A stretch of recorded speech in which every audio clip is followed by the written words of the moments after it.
Cette association, je l'ai découvert à travers les médias contemporains, les réseaux sociaux. C'était un moment où on concevait justement notre exposition sur l'alimentation. Je l'ai trouvée très intéressante parce que elle rejoint beaucoup de valeurs que l'on partage aussi au sein du musée Lugdunum, c'est-à-dire cette envie en fait de faire de la pédagogie de manière ludique et l'entrée en fait par l'alimentation, par toutes les activités qu'on peut décliner en fait autour de ce thème, par à la fois le sérieux aussi, la documentation très fine en fait qui est menée par cette association sur l'origine des aliments, la manière de les cuisiner, la manière de les transmettre. Beaucoup d'actions qui sont menées vers le jeune public comme vers les adultes. En tout cas pour moi, c'est très important puisque ça rejoint vraiment les missions de service en fait éducatifs que l'on mène aussi au sein du musée.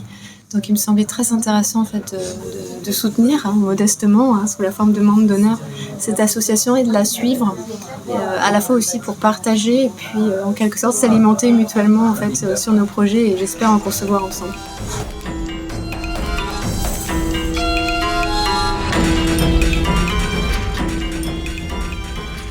Alors, ce qu'on a trouvé intéressant dans la cuisine romaine, c'est de faire ce lien passé-présent.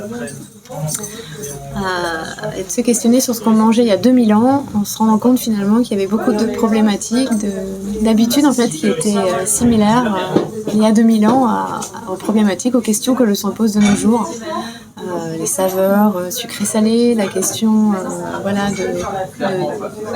d'utiliser des ingrédients qui proviennent de régions assez proches en fait, en circuit court en quelque sorte.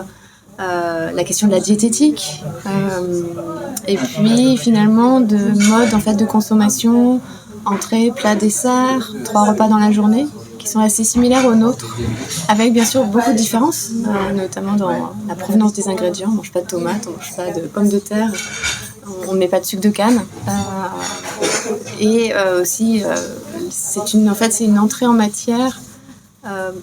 Parler en fait de nourriture finalement c'est parler d'une société, de mode de vie, de coutumes, d'histoire, de culture, de circulation économique. En fait c'est très très riche finalement, c'est un peu en quelque sorte dis-moi ce que tu manges, je te dirai qui tu es.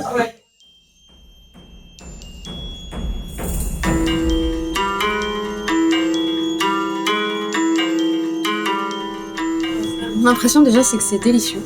C'est très très bon. Déjà on rentre dans un espace extraordinairement bien décoré, restitué. Il y a tout un décor en fait qui correspond bien en fait au mode de consommation des Romains, une sorte de petite salle de banquet.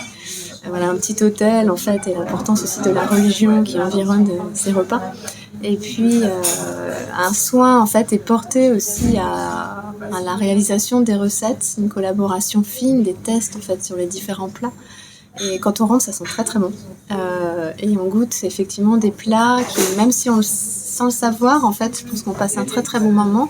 Et c'est au moment où on les goûte qu'on s'interroge finalement sur ces saveurs un peu sucrées-salées, ces saveurs aigres-douces en fait qui nous interrogent et qui nous amènent à en savoir plus. Donc on peut y rentrer par plein de biais différents, le découvrir en consommant en fait, découvrir cette histoire en fait culinaire, ou alors y venir volontairement parce qu'on en a entendu parler et qu'on a envie de tester cette expérience.